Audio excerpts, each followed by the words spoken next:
Вработените во железницата и се заканија на владата. Ако платата доцне и овој месец, целиот сообраќај ќе биде запрен. Ваквото писмено предупредување синдикалците го испратија до владата и ресорното министерство.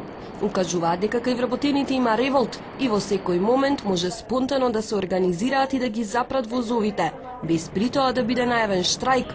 А доколку дојде до тоа, синдикатот ќе нема ниту контрола, ниту одговорност.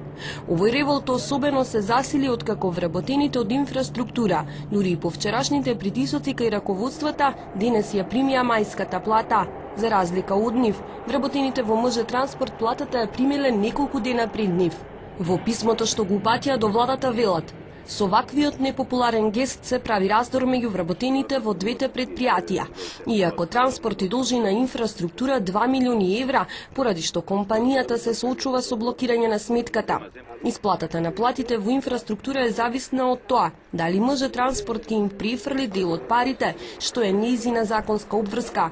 Инаку досега железничарите неколку пати запираа возови за да си обезбедат плати.